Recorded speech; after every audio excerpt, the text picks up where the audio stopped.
kembali di malam Kamis untuk mengkaji hadis-hadis Nabi yang ada dalam Kitabul Arba'in min Madhabis Salaf, kitab 40 hadis tentang madhab salaf karya Syekh Ali bin Yahya Al-Haddadi hafizahullahu ta'ala. Ya, pada pertemuan sebelumnya kita sudah sampai ke hadis 27, yaitu hadis Aisyah yang menyebutkan bahwasanya Nabi sallallahu alaihi wasallam bersabda, "Innar rifqa la yakunu fi syai'in illa zanah wa la yunza' min syai'in illa syanah." Rawahu Muslim. Sesungguhnya kelembutan tidaklah ada pada sesuatu kecuali akan membuatnya indah, dan tidaklah kelembutan dicabut dari sesuatu kecuali membuat sesuatu itu buruk. Ya, ini dalam segala hal, termasuk sesuai dengan judul yang disebutkan Syekh, yaitu ketika mengingkari kemungkaran harus menggunakan kelembutan, bukan kekasaran. Nah, itu yang kita bahas pada pertemuan sebelumnya. Nah, sekarang kita masuk pembahasan baru, yaitu kata Syekh Ali bin Yahya Al-Haddad di sini, ma yanbaghi an yakuna 'alaihil 'alimu minas sad'i bil haqq idza lam yakhsha talafa nafsi. Apa yang seharusnya ada pada seorang yang berilmu berupa menampakkan kebenaran jika tidak khawatir kerusakan dirinya. Apa yang seharusnya ada pada seorang alim berupa menampakkan kebenaran jika ia tidak takut kerusakan dirinya. Maksudnya, hendaknya seorang yang berilmu menampakkan kebenaran, mengucapkan kebenaran, melakukan kebenaran dalam keadaan apapun, kecuali kalau dia khawatir terjadinya kerusakan pada dirinya. Kerusakan pada dirinya artinya apa? Ya, dicederai, dilukai, apalagi sampai dibunuh. Nah, kalau sudah sampai tingkatan seperti itu, maka dia tidak mengapa menyembunyikan kebenaran. Ya, tapi kalau tidak tidak muncul seperti itu, tidak ada istilahnya kemungkinan bakal dipukul atau dibunuh, maka dia harus mengucapkan kebenaran, walaupun orang tidak menyukainya. Jadi, Bapak-bapak, kalau kita tidak mengucapkan kebenaran, cuma kan khawatir orang, ini nggak jadi alasan. Atau orang jadi melotot, ini nggak ada alasan untuk kita menyembunyikan kebenaran. Ya, tampakkan kebenaran, walaupun konsekuensinya orang bermuka masam, melengos, terus cemberut, dan semacamnya, melotot, dan semacamnya. Kecuali kalau udah jelas dia akan mukul kita, nah itu baru kita sembunyikan kebenaran. Atau ingin melukai kita dengan senjata atau apa, nah ini nggak apa-apa kita sembunyikan kebenaran. Tidak usah diucapkan, tidak usah ditampakkan. Tapi kalau baru sekedar dipelototi atau diteriaki, nah ini juga nggak ada alasan seorang diam. Sampaikanlah kebenaran, walaupun konsekuensinya orang benci dan tidak suka, karena kebenaran itu pahit. Nah, orang untuk menerima kebenaran berat. Ya, makanya kita diperintahkan untuk menyampaikannya dengan kelembutan. Ya, tapi gimana udah disampaikan dengan lembut masih nolak? Ya itulah. Tabiat manusia itu seringnya ngikuti hawa nafsunya. Apa yang tidak sesuai dengan selera dirinya akan dia tolak. Ya, makanya sikap kita sampaikan kebenaran dengan lembut. Ya, nanti kalau dia sampaikan tetap melotot, tetap bermuka masam, ya nggak masalah. Ya. Kita nggak mencari keridhaan manusia, kita mencari keridhaan Tuhannya seluruh manusia. Ya, jadi ini maksudnya. Jadi seorang yang berilmu hendaknya menampakkan kebenaran jika dia tidak takut kerusakan dirinya. Artinya kalau sudah khawatir ada gangguan fisik, dipukul, dicederai atau ada semacamnya, maka dia diperbolehkan menyembunyikan kebenaran. Termasuk juga bukan cuma dirinya, harta juga. Kalau dia khawatir dengan menampakkan kebenaran, hartanya diambil, ya dia boleh menyembunyikan kebenaran. Nah, selain itu tidak boleh. Ya, sekali lagi sekedar dipelototi, ini bukan alasan bagi kita untuk diam. atau bermuka masam, khawatir nanti ada orang bermuka masam, ini juga bukan alasan untuk diam dan menyembunyikan kebenaran. Ya ini Bapak ya, apalagi cuma gertak sambal, kan ada orang cuma gertak sambal, awas kamu kalau gini cuma awas. Ya kayak gini enggak, kita bukan alasan bagi kita untuk diam, sampaikan kebenaran ya. Itu kalau cuma gertak sambal. Kecuali kalau kita tahu orang ini kebiasaannya ketika sudah mengancam, biasanya mewujudkannya. Nah dengan mukul atau apa, nah baru kita diam. Nah ini ya, ini maksudnya. Nah kita baca saja hadisnya. Di sini berkata Syekh Ali bin Yahya Al-Haddadi hafizahullah, an Abi Nadrah, an Abi Sa'id Al-Khudri radhiyallahu anhu, anna Rasulullah sallallahu alaihi wasallam qama khatiban, fakana fima qala ala la yamna'anna rajulan haibatun nasi an yaqula bihaqqin idza 'alimah. Qal fabaka Abu Sa'id wa qal qad wallahi ra'ayna asya'a fahibna. Rawahu Tirmidzi wa qala hadza haditsun hasanun sahih wa Ibnu Majah. Dari Abu Nadrah, dari Abu Sa'id Al-Khudri, semoga Allah meridhoinya, bahwasanya Rasulullah Sallallahu Alaihi Wasallam berdiri untuk melaksanakan khutbah. Beliau berkhutbah. Rasulullah SAW berdiri di hadapan para sahabat khutbah. Di antara apa yang beliau sampaikan, yakni ingatlah, jangan sampai rasa segan kepada manusia menyebabkan seseorang tidak mengucapkan kebenaran jika ia sudah mengetahuinya. Ingatlah, jangan sampai rasa segan kepada manusia, rasa segan kepada orang lain menyebabkan seorang tidak mengucapkan kebenaran jika ia sudah mengetahuinya. Abu Nadrah berkata di sini, Abu Sa'id pun menangis. Jadi setelah dia menyampaikan hadis ini, dia menangis. Lalu Abu Sa'id berkata, demi Allah, kita sudah melihat berbagai perkara, tapi kita segan untuk mengucapkannya. Ya, hadis riwayat Tirmidzi, dan Tirmidzi berkata hadis ini hasan sahih, dan hadisnya juga diriwayatkan oleh Ibnu Majah. Nah ini hadisnya Bapak ya, dari Abu Nadrah. Di sini Abu Sa'id menceritakan bahwasanya Rasulullah SAW suatu hari pernah berkhutbah di hadapan para sahabatnya. Khutbah di sini bisa khutbah dalam artian khutbah Jumat atau khutbah selainnya. Asalnya kalau disebut khotib, maksudnya khotib Jumat, ya khutbah Jumat. Tapi bisa juga selain khutbah Jumat, khutbah misalkan pernikahan, khutbah apa misalkan di hari Arafah dan semacamnya. Nah di sini Rasulullah SAW khutbah di hadapan para sahabatnya. Nah di antara isi khutbahnya, yakni Nabi bersabda, ala la yamna'anna rajulan haibatun nasi an yaqula bihaqqin idza 'alima. Ingatlah, ketahuilah, jangan sampai rasa segan kepada manusia menyebabkan seseorang tidak mengucapkan kebenaran jika ia sudah mengetahuinya. Ingatlah, ketahuilah, jangan sampai rasa segan kepada manusia, rasa segan kepada orang lain menyebabkan seorang tidak mengucapkan kebenaran jika dia sudah mengetahuinya. Insya Allah jelas maknanya. Jadi jangan sampai karena segan sama orang, seorang apa saya nggak mau dah. Dia udah tahu kebenaran, tapi karena segan pada orang lain, saya nggak mau ucapkannya lah. Nah jangan seperti itu kata Nabi.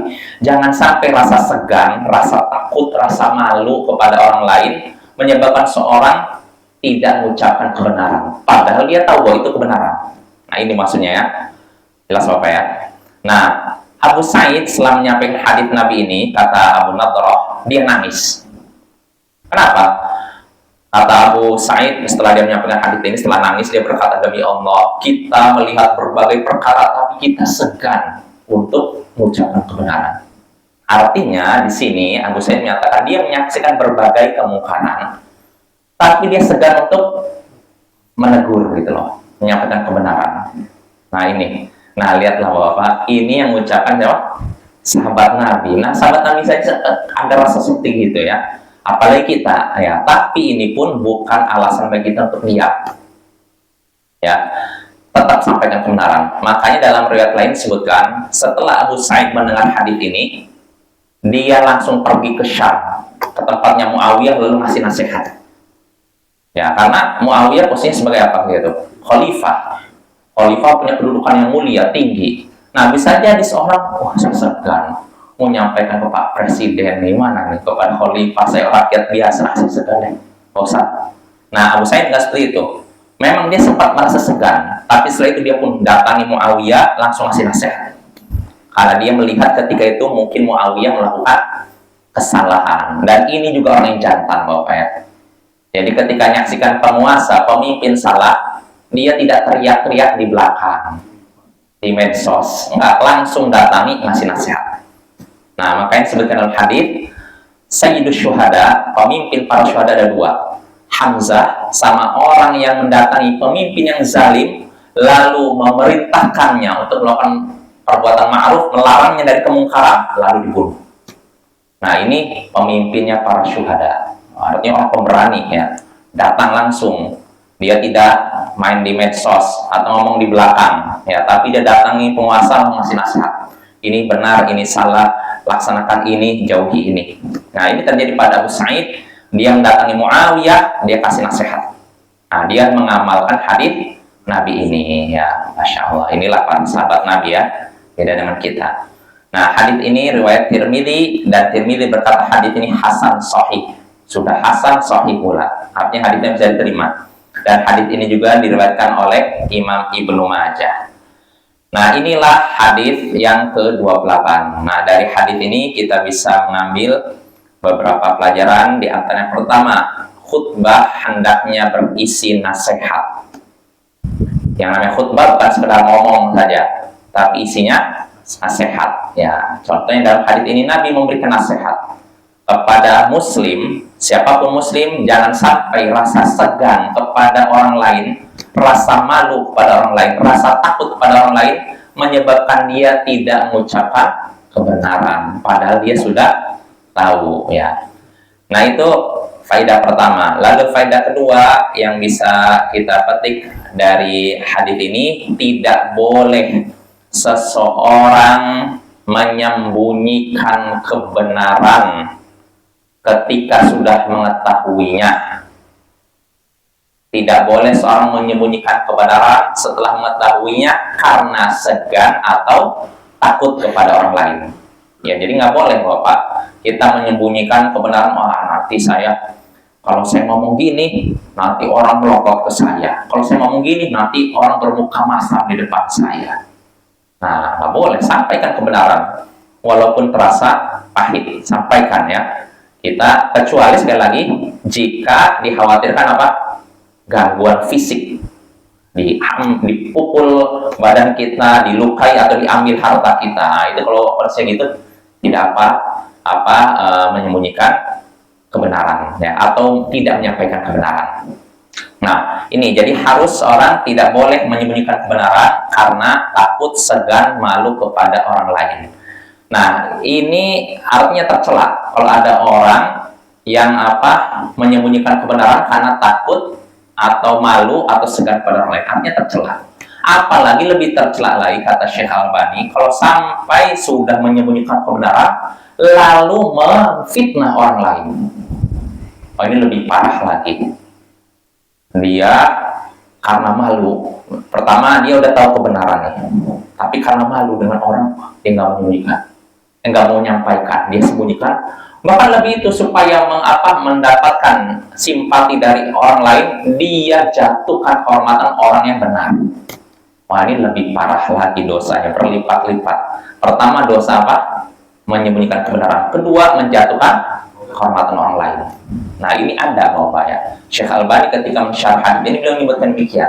Ada orang yang sudah menyembunyikan ilmu plus menjatuhkan kehormatan orang yang tidak berdosa demi mendapatkan simpati dari orang lain. Nah, ini hati-hati nih. Kita nggak boleh seperti itu. Ingat, dunia itu sementara, sebentar. Sepanjang apapun hidup kita di dunia, ujung-ujungnya mati. Nggak ada yang abadi. Ya, umur umat Nabi Muhammad cuma sekitar 60-70. Yang lewat 70 sedikit. Ya, maka kita jangan sampai mikir sesaat dapat kenikmatan, sesaat dapat keridhaan dari masyarakat manusia sesaat, tapi akibatnya sengsara di akhirat ya. Maka tampakkanlah kebenaran walaupun itu pahit. kecuali sekali lagi kalau dikhawatirkan menimbulkan gangguan fisik. Ya jelas gangguan fisik dengan dilukai atau diambil harta kita, ya. Itu faedah kedua. Ya, jadi faedah kedua, tidak boleh seorang menyembunyikan kebenaran karena apa? Takut, malu, segan kepada orang lain, ya. Itu faedah kedua. Lalu faedah ketiga yang bisa kita petik dari hadis ini, semangat para sahabat Nabi dalam mengamalkan hadis Nabi. Ya, semangat para sahabat Nabi dalam mengamalkan hadis Nabi. Buktinya dalam hadis ini, Abu Sa'id setelah mendengar hadis ini, menyampaikan hadis ini, dia langsung mempraktekannya. Ya, dia nangis, dia merasa dirinya ini, lalu dia merasa dirinya kurang maksimal dalam mengamalkan hadis Nabi, lalu dia pun berusaha melaksanakannya. Nah ini sahabat Nabi, ya, karena setelah dengar hadis ini, Abu Sa'id langsung pergi kepada Muawiyah memberikan nasihat kepadanya. Nah ini, ya. Lalu faedah berikutnya, yang terakhir, sahabat Nabi adalah orang-orang yang berhati lembut. Ya, bukti kelembutan hati mereka di antaranya Abu Sa'id Al-Khudri. Dia menangis, ya, karena merasa kurang maksimal dalam mengamalkan hadis Nabi. Ya, ini orang berhati lembut. Adapun orang berhati keras, nggak akan nangis ketika kurang maksimal dalam mengamalkan hadis Nabi. Bahkan ketika dia maksiat pun dia merasa tenang-tenang saja. Nah, ini hatinya berarti keras. Kalau orang berhati lembut, melakukan kesalahan sedikit saja hatinya tidak tenang, malah istrinya nangis. Ya Bapak, ya, maka kita mohon kepada Allah agar menganugerahi kita hati-hati yang lembut. Nah, itulah beberapa faedah yang bisa kita petik dari hadis ke-28. Nah, sekarang kita masuk hadis baru. Berkata Syekh Ali bin Yahya Al-Haddadi hafizahullah, al-hadaru minat tasyabbuhi bi ahlil kitab. Peringatan agar tidak menyerupai ahli kitab. Itu siapa? Yahudi dan Nasara. Ya, ahli kitab Yahudi Nasara. Ahli artinya orang yang ahli udah jadi bahasa Indonesia. Kitab suci. Artinya mereka orang-orang yang dapat kitab suci. Ya, kitab suci apa saja? Taurat dan Injil, ya. Nah, peringatan agar tidak menyerupai orang-orang ahli kitab. Kita diperintahkan tidak menyerupai orang-orang ahli kitab, ya. Jangan menyerupai, jangan sama, walaupun tidak sengaja, ya. Jadi yang namanya menyerupai terlarang, walaupun tidak sengaja, apalagi sengaja, ya, nggak boleh, ya. Jadi yang namanya tasyabbuh, menyerupai orang kafir yang terlarang itu bukan cuma karena sengaja saja, tidak sengaja pun sama, ya. Jadi karena keserupaan, kesamaan dalam perilaku atau pakaian, penampilan ini akan bisa menyebabkan kesamaan hati. Artinya gini, akan ada kedekatan. Sedangkan kita diperintahkan untuk menjauhi dan memusuhi ahli kitab.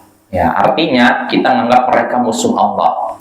Mereka durhaka pada Allah, kita tidak akan berloyalitas pada mereka. Ya, walaupun kita tidak menzalimi mereka, tapi kita menganggap mereka musuh Allah, kita benci mereka.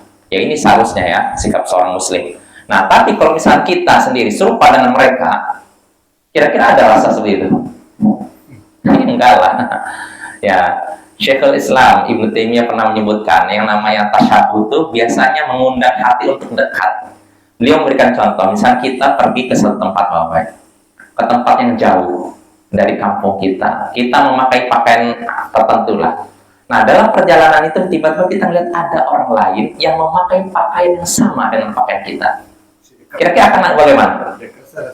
Bisa nanti akan timbul rasa pengen dekat, ya. Nah, dari dekatnya kenalan, mau berapa akrab. Nah, ini yang namanya tasyabbuh itu, keserupaan itu akan mengakibatkan dekat. Makanya kita diperintahkan jangan tasyabbuh, menyerupai orang-orang kafir, karena nanti hati kita dekat dengan mereka. Justru kita diperintahkan untuk menyelisihi, menyalahi kebiasaan mereka. Jangan sama dengan mereka. Banyak hadis-hadis Nabi yang memerintahkan demikian. Ya, contohnya hadis yang mungkin pernah sering kita dengar ketika masalah jenggot. Nabi kan pernah menyatakan auful liha wa hafuz syawarib. Biarkanlah jenggot dan potonglah kumis. Khaliful majus, berbeda dengan orang-orang majusi. Karena orang majusi ininya ditebalkan, ininya dihilangkan. Nah, ini Nabi memerintah kita selisihilah orang-orang majusi, berbedalah dengan orang majusi. Artinya kita tidak boleh sama dan serupa. Nah, itu. Dan masih banyak lagi. Contohnya Nabi menyuruh kita sholat dengan sendal. Dalam rangka apa? Menyelisih orang-orang Yahudi. Karena orang Yahudi sholat tidak pakai sendal. Kita pakai sendal. Tentu saja pakai sendal ini nggak sembarangan, Bapak. Artinya pertama, sendalnya harus bersih. Ya, jadi tidak sembarang pakai sendal. Nah, jadi mau di rumah atau tempat tertentu silakan pakai sendal atau pakai khuf, pakai sepatu selama itu bersih. Adapun kotor ya janganlah. Kita harus menjaga tempat ibadah kita agar selalu bersih ya.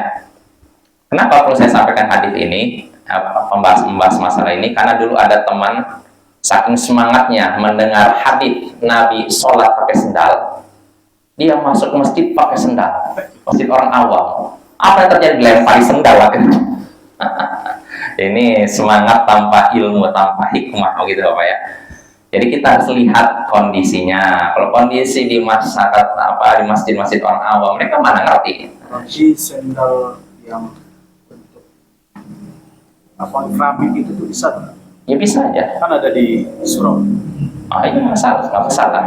Nggak apa-apa kita hidupkan sunnah seperti itu.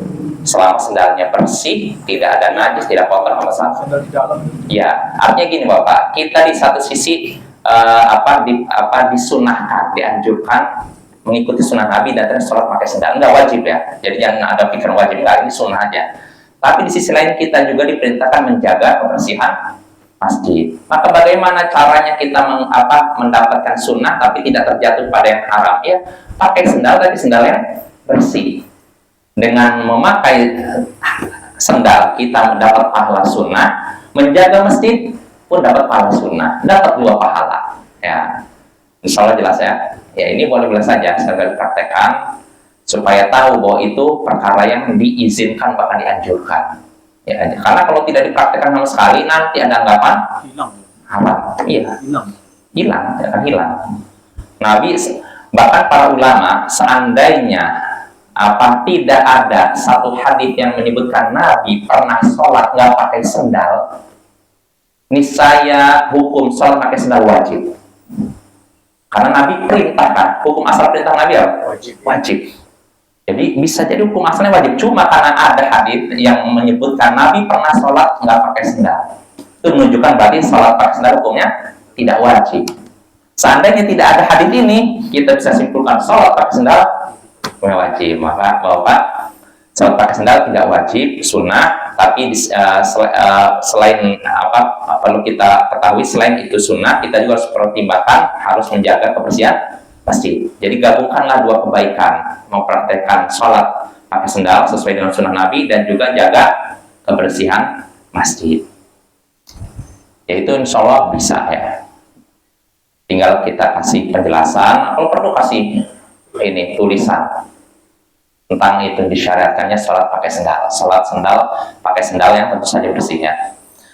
Nah itu ya. Jadi kita kembali lagi, kita diperintahkan untuk jangan tasyabuh, meniru orang-orang ahli kitab Yahudi dan Nasara, kebiasaan mereka ya, kebiasaan mereka, ciri khas mereka dan dalam hal ibadah mereka nggak boleh. Adapun kita melakukan suatu perkara yang dilakukan oleh orang Yahudi, Nasrani dan juga Muslim dan ini bukan ciri khas mereka, maka itu nggak masalah.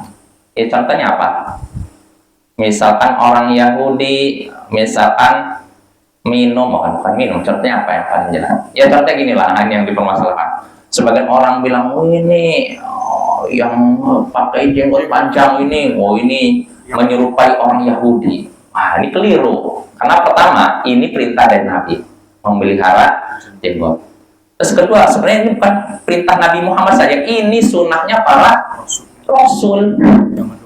Ya, jadi kalau orang Yahudi kebetulan manjakan, ya nggak masalah. Ya, kita kan, ini bukan ciri khas mereka, ini sunnah para Nabi dan sunnahnya Nabi kita juga, maka dibiarkan ya. Yang nggak boleh itu kalau ciri khas mereka dan Nabi tidak mengakuinya. Nah, ini baru kita tidak boleh praktekkan. Ya, misalkan kalau orang Yahudi memanggil umat Yahudi untuk ibadah dengan apa? Trompet. Maka kita nggak boleh manggil supaya orang ke masjid, nggak boleh. Ini ciri khas mereka dan tidak diakui oleh Nabi Muhammad. Lalu sebaliknya, orang-orang Nasara memanggil umat Nasara untuk beribadah dengan apa? Lonceng. Nah, kita jangan seperti itu. Ya, kita udah diberikan oleh Allah dengan apa? Manggil untuk sholat. Adzan. Nah, itu Bapak ya. Jadi yang nggak boleh itu kita menyerupai mereka dalam ciri khas mereka atau ibadah mereka. Adapun bukan ciri khas mereka, artinya suatu kebiasaan pakaian ini sudah dijadikan pakaian yang berlaku pada seluruh masyarakat. Enggak, apa? Iya, dan itu bukan ciri khas mereka, maka nggak masalah. Ya. Nah ini Bapak ya. Ya misalkan asal atau gini, suatu pakaian memang asalnya dari orang-orang kafir, tapi sudah tersebar di tengah kaum muslimin sehingga bukan lagi ciri khas orang kafir. Maka ini pun diperbolehkan. Ya seperti tadi jas. Jas ini dari mana asalnya? Dari orang bule kan, orang Eropa kan. Dulu penjajah kafir kan dari situ kan, menjajah Indonesia, menjajah Yaman dan semacamnya. Nah, mereka bawa ke negara-negara yang mereka jajah ini, lalu tersebar sehingga yang pakai bukan cuma para penjajah ini, orang dijajah pun pakai itu, sehingga akhirnya udah jadi kayak semacam pakaian masyarakat. Maka dalam hal ini boleh kita pakai. Contohnya di Yaman, walaupun di sana kan orang-orangnya masih berpegang sama Islam ya, dari sisi pakaian perempuannya rata-rata bercadar ya. Tapi yang laki-lakinya kalau perkumpulan pertemuan resmi pakai jas. Padahal asalnya dari mana?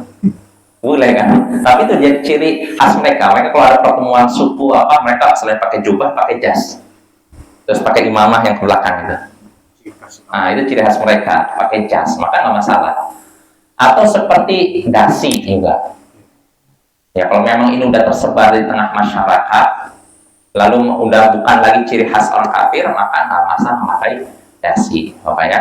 Dan masih ada lagi seperti pantalon, celana pantalon, celana yang Bapak sering pakai lah mungkin ada. Itu juga itu asal dari negara ini kafir ya, tersebar di tengah kaum muslimin sehingga udah jadi bukan lagi ciri khas orang kafir, maka ini pun boleh. Walaupun yang lebih afdol kita memakai istilahnya yang lebih lebar atau namanya sirwal, kadang sirwal itu lebih lebar, tidak membentuk ini ya. Ya intinya kesimpulannya apapun kebiasaan orang kafir, pakaian dan semacamnya, kalau sudah tersebar di tengah kaum muslimin dan sudah lagi bukan ciri khas orang kafir, maka tidak mengapa kita menggunakannya. Nah itu ya. Nah kita kembali lagi baca hadisnya. Jadi di sini judulnya berhati-hati atau waspada agar tidak menyerupai orang-orang ahli kitab. Berkata Syekh Ali bin Yahya Al-Haddadi hafizahullah an Abi Sa'idin radhiyallahu anhu anna Nabiy sallallahu alaihi wasallam qala la tattabi'unna sanana man qablakum shibran bi shibrin wa dira'an bi dira'in hatta law salaku juhra dabbin la salaktumu. Qulna ya Rasulullah al-yahudu wan nasara qala faman rawahul Bukhari wa Muslim. Dari Abu Sa'id semoga Allah meridhoinya bahwasanya Nabi sallallahu alaihi wasallam bersabda, sungguh kalian akan mengikuti jalan orang-orang sebelum kalian, sejengkal demi sejengkal, sehasta demi sehasta, sampai kalau mereka masuki lubang loh, kalian pun akan memasukinya. Kami pun berkata, wahai Rasulullah, apakah itu maksudnya Yahudi dan Nasara? Beliau pun menjawab, siapa lagi? Hadis riwayat Bukhari dan Muslim. Nah ini hadisnya Bapak ya. Hadisnya dari Abu Sa'id dan Khudri lagi. Sebelumnya siapa? Abu Sa'id ya. Masih hadisnya sama. Dari Abu Sa'id Al-Khudri di sini Nabi SAW bersabda, sungguh kalian akan mengikuti jalan orang-orang sebelum kalian. Di sini bisa bacanya sanana, bisa sunana. Ya, artinya hampir mirip ya. Sungguh kalian akan mengikuti jalan atau kebiasaan orang-orang sebelum kalian. Sejengkal demi sejengkal. Sejengkal begini ya. Ya, dan sehasta demi sehasta. Artinya sedikit demi sedikit kalian akan mengikuti orang-orang sebelum kalian. Sampai kalaupun mereka memasuki lubang dhok. Nah, dhok ini artinya apa, Vino? Dhok. Biawak. Diterjemahkan biawak. Sebenarnya bukan biawak, sejenis biawak. Dan dhok, dan dhok nggak ada di Siberut. Di Mentawai nggak ada, di Indonesia nggak ada. Hanya ada di Arab ya, sana oke. Dhok itu ya sejenis itu ya, sejenis apa? Kadang tapi lebih besar lagi. Hidup di tengah padang pasir, dia katanya kalau kata Al-Hafidz Ibnu Hajar cuma minum setahun sekali katanya, kalau salah apa itu. Iya. Ya kan? Ketika turun hujan. Iya, luar biasa dan hidupnya di dalam padang pasir. Nah ini dhok ini nggak dimakan oleh penduduk Mekah, tapi dimakan oleh penduduk Madinah. Makanya ketika Nabi dihidangkan daging dhok, Nabi nggak makan. Tadinya Nabi makan. Ketika itu beliau diundang di Madinah, beliau diundang oleh sahabat Ansor. Nah, ketika beliau mau makan, istri Tuhan Allah kasih tahu Nabi itu dhok. Ada baru Nabi itu dhok. Nabi langsung letakkan. Udah ngambil nih, mau dimakan. Maka Rasul tanya, apakah haram wahai Rasul? Enggak. Walakin ajiduni a'afu. Tapi aku mendapati diriku merasa jijik, maksudnya nggak biasa makan ini.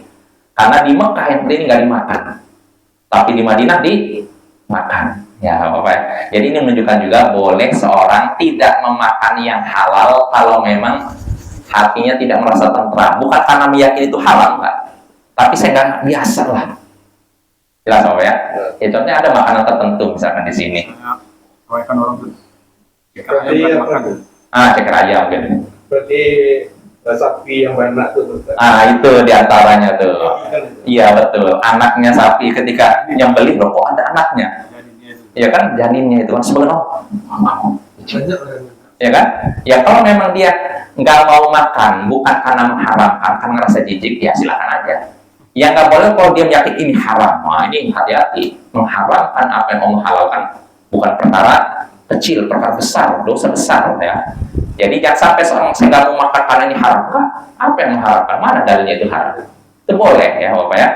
Tapi kalau seorang nggak mau makan karena saya nggak biasa, rasanya geli ngeliatnya, nah ini nggak masalah. Nah di sini Rasulullah SAW, kita kembali lagi, mengabarkan kepada para sahabatnya, sungguh kalian akan mengikuti jalan kebiasaan orang-orang sebelum kalian, sejengkal demi sejengkal, sehasta demi sehasta, sampai kalaupun mereka memasuki lubang dhok, ya sejenis biawak tadi, kalian pun akan masukinya. Jadi kalau orang sebelum kalian ini memasuki lubang dhok kecil kan, kalian pun akan masukinya. Artinya ini Nabi istilahnya apa ya? Isti'arah atau mubalaghah, hiperbola. Artinya walaupun mereka melakukan perkara yang kecil sekalipun, kalian pun akan mengikutinya. Artinya kalaupun mereka udah berjalan menuju sesuatu yang membahayakan nyawa mereka, kalian pun bisa jadi mengikuti mereka. Dan ini nyata Bapak ya? Ya nggak? Iya. Ya, contohnya narkoba ini berasal dari mana? Udah tahu itu bikin orang sakit mati, tapi diikuti juga, ya nggak? Nah, berarti berasal dari Nabi kan? Sampai kalau mereka masuki lubang dhok, artinya kecil, sekecil bahkan membahayakan mereka, tetap aja diikuti. Nah ini kabar dari Nabi ya. Jadi umat ini akan mengikuti jalan orang sebelum mereka sedikit demi sedikit sampai kalaupun mereka masuki lubang dhok sekecil apapun tetap diikuti. Nah di sini para sahabat bertanya, kami bertanya, wahai Rasulullah, al-Yahud wal Nasara, wahai Rasulullah, maksudnya ini orang Yahudi dan Nasrani. Tadi Anda nyatakan kalian akan mengikuti jalan orang-orang sebelum kalian. Maksud orang sebelum kalian ini apakah maksudnya Yahudi dan Nasara? Maka beliau pun bersabda, "Faman, siapa lagi?" Artinya apa?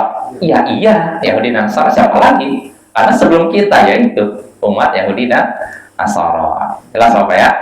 Ini makna hadis tersebutnya. Dari hadis ini kita bisa mengambil beberapa pelajaran, di antaranya pertama, kabar menyedihkan dari Nabi Shallallahu Alaihi Wasallam bahwa umatnya akan mengikuti jejak umat sebelumnya. Ini kabar dari Nabi, ya, kabar artinya akan terjadi dan benar-benar terjadi.